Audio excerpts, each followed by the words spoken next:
All right, welcome to today's Explainer. We're diving into something that is honestly absolutely fascinating.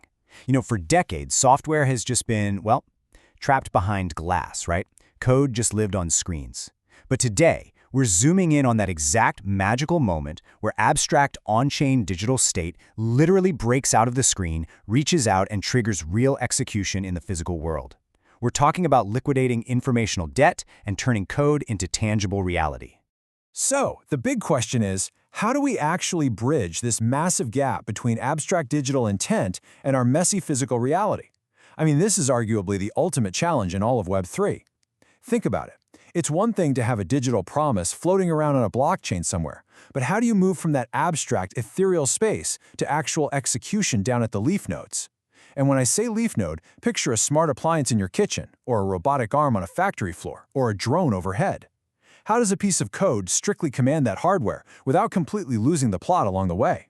Well, to solve this puzzle, we first have to confront our main antagonist. And the source materials call this informational debt. Now, what is that?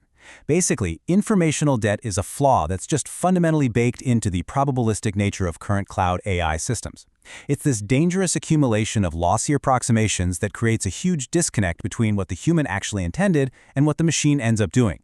It's kind of like playing a giant game of telephone, where instead of knowing exactly what you meant, the cloud AI just takes a really educated guess.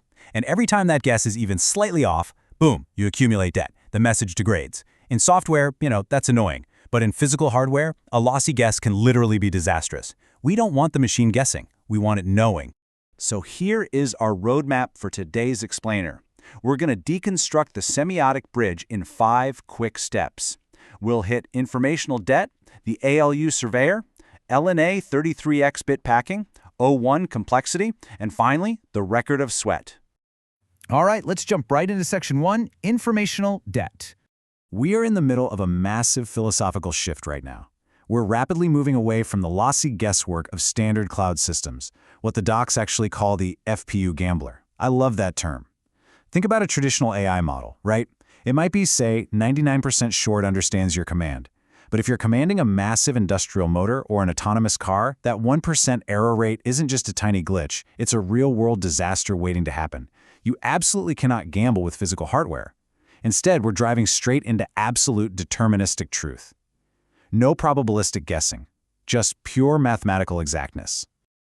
Which brings us straight to section 2 and the real hero here, the ALU surveyor approach.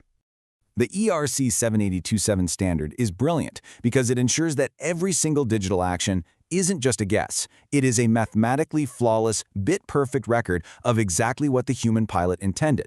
This isn't just a log file we're talking about, it is undeniable cryptographic proof. This is exactly how we start liquidating that informational debt, by anchoring our identity in deterministic silicon truth. Seriously, think about that phrase for a second. Deterministic silicon truth. There's literally zero room for misinterpretation.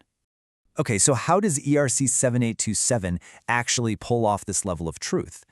Well, it acts as an operating system for sovereign authorship using a 3-shard stack known as the identity trinity. It's pretty straightforward when you break it down. First, you've got the mind pipe using ERC 721. Think of this as the brain, the absolute root authority for a namespace.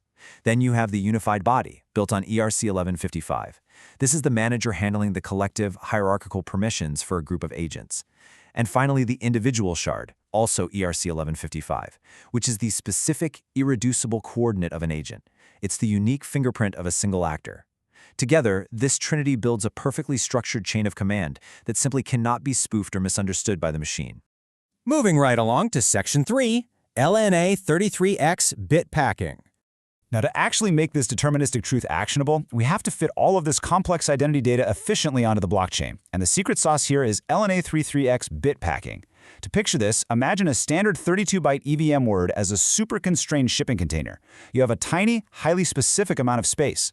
Well, LNA33x is like playing a flawless, mathematically perfect game of Tetris to fit exactly what the hardware needs into that little box, wasting absolutely zero space. By maximizing this data density, the protocol gets incredibly high-fidelity integer geometry.